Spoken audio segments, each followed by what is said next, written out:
Então seja bem-vindo ao meu curso gratuito de como fazer esboço. Nessa primeira aula a gente vai falar a teoria por trás do esboço, o que é um esboço e como a partir de saber o que ele é e como ele funciona a gente vai conseguir desenhar ele melhor e aprimorar os nossos desenhos.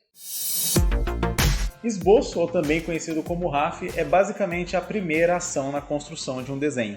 Todo mundo já viu um desenhista iniciando algum desenho que começa com traços aparentemente desconexos, mas que à medida que ele vai fazendo, vai criando uma certa forma e dando sentido a um desenho. Essas linhas desconexas elas são o esboço, que é basicamente a primeira estrutura que vai formar o desenho. Quando a gente está tentando fazer um desenho, a gente basicamente está transmitindo uma ideia da nossa cabeça para o papel ou de repente para o computador ou de repente até para um celular, caso você desenhe no celular ou tablet, etc. Em resumo, é tirar uma ideia da sua cabeça e colocar ela no mundo físico. Então a gente usa essas linhas para construir aquela ideia no mundo físico, de modo que a gente consiga saber com poucas linhas e pouco traço, e com pouco tempo também, se aquela ideia que a gente teve está saindo igual a gente imaginou na nossa cabeça. É muito comum acreditar que esboço é coisa de iniciante e que desenhistas profissionais ou desenhistas mais experientes, eles não usam o esboço praticamente nunca e eles desenham direto com caneta, direto com pincel, etc. E esse mito acabou se tornando mais comum principalmente por a gente ver vários vídeos de desenhistas profissionais desenhando diretamente com uma caneta, por exemplo. Acontece que a maior parte desses vídeos são de, por exemplo, amostras de arte, então o desenhista ele está em público fazendo uma amostra de arte, ou ele está desenhando em alguma superfície que não permite o uso de um esboço, ou seja, de um rabisco ali que pode ser apagado facilmente, para que ele possa depois, então, fazer a finalização à caneta. Então você tem, por exemplo, esse vídeo do Kim Jong-gi, que é um artista coreano muito famoso, onde ele está desenhando numa superfície que ele desenha direto com uma espécie de canetinha. Então essa superfície ela não permite que ele faça um esboço. É claro que ele é um artista bastante conhecido exatamente por conseguir fazer desenhos muito complexos sem partir de um esboço, porém, como eu disse, isso é um mito. A maioria dos artistas, se não quase todos eles, eu não vou falar todos só para não generalizar, mas boa parte deles com certeza faz uso do esboço e é uma estratégia, uma técnica muito útil para qualquer desenhista, independente do nível. Treinar desenho utilizando só a caneta, diretamente a caneta sem um esboço no seu sketchbook ou em desenhos mais descompromissados é sim uma ótima forma de você adquirir essa habilidade de mais firmeza no seu traço, então sem você depender de apagar ou de um Ctrl+Z da vida, você fazer direto, sim, é um ótimo treino, mas ele não elimina, de modo geral, a utilização do esboço, exatamente porque em desenhos onde a qualidade exigida é maior, o esboço ele vai te ajudar muito a não cometer erros e conseguir ter a qualidade que você espera de uma maneira um pouco mais fácil. Como eu disse, praticamente todo artista vai fazer uso do esboço nos seus desenhos porque ele é o caminho mais simples e rápido de você conseguir saber que o desenho seu está saindo bom antes de você sequer terminar ele. Então você consegue ter uma visão muito mais clara da qualidade do seu desenho sem que você precise dedicar horas a fazer ele para no final perceber que ele está uma bosta. Então quebrar esse mito de que esboço é coisa de iniciante e que de repente você só vai estar bom de verdade no desenho quando você não precisar mais de esboço é o primeiro passo que a gente tem que passar aqui para aprender a desenhar melhor. Como dito, o esboço ele é a etapa inicial do processo de um desenho. Ele é como se fosse o esqueleto do seu desenho. E ele vai te permitir ter um vislumbre de como o seu desenho vai ficar quando estiver pronto, sem que você precise, para isso, trabalhar horas naquele desenho, detalhando e etc. E fazer tudo aquilo. Então você consegue, a partir daqueles traços que, para muitas pessoas, como eu disse no começo da aula, parecem desconexos, você consegue sim visualizar o seu desenho como um todo e conseguir observar os erros que você iria cometer e já corrigir eles nessa etapa inicial.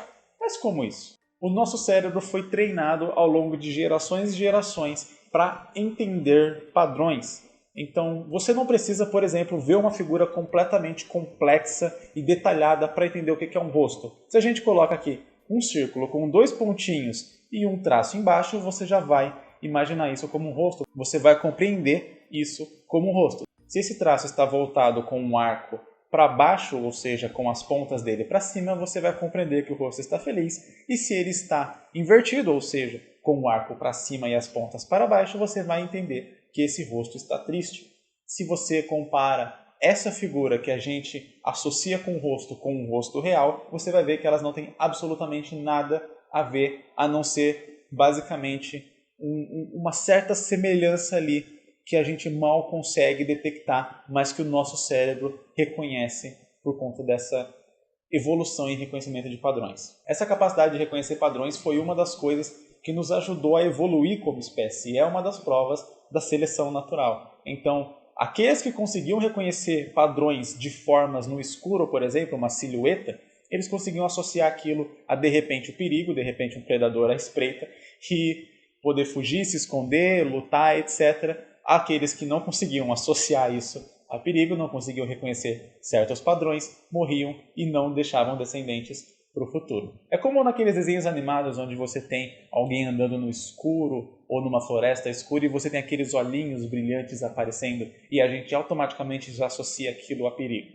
Como eu disse, aqueles que não associam esses olhinhos a perigo foram caçados pela criatura que estava observando eles no escuro.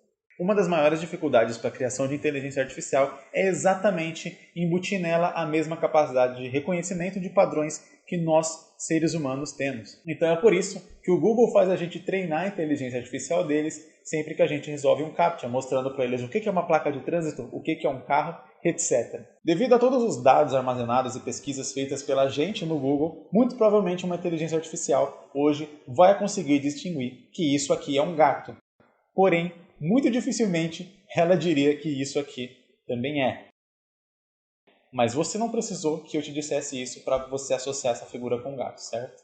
Mas por que eu estou te contando o funcionamento do nosso cérebro e a nossa evolução como espécie para falar sobre esboço? O que isso tem a ver? É que exatamente essa capacidade de reconhecer padrões a partir de figuras muito simples é o que nos torna capaz de enxergar uma imagem mais detalhada a partir de traços e linhas que aparentemente são desconexas. Traços e linhas muito mais simples do que aquela imagem que a gente está imaginando. Então, a partir desse reconhecimento de padrões, você consegue, a partir de um esboço, ver a figura completa que você estava querendo representar. 2 círculos e um quadrado meio arredondado, encaixado nos lugares certos, a gente tem a figura de um carro. Com outros círculos e mais algumas linhas encaixadas novamente nos lugares certos, você consegue ver a figura de uma pessoa. Como eu disse, talvez um computador não consiga definir que isso aqui é uma pessoa quando vê esses traços. Mas eu tenho certeza que eu não precisei te dizer que isso era uma pessoa para você ter associado a uma.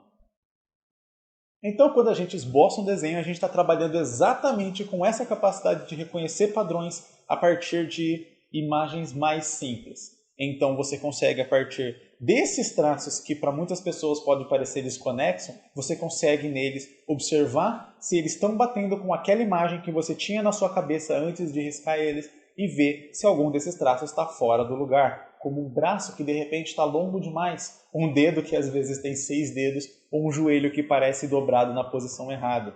Vários desses erros que você, de repente, só perceberia depois de ter gasto horas trabalhando naquele desenho, você consegue ver muito mais rapidamente fazendo uso do esboço.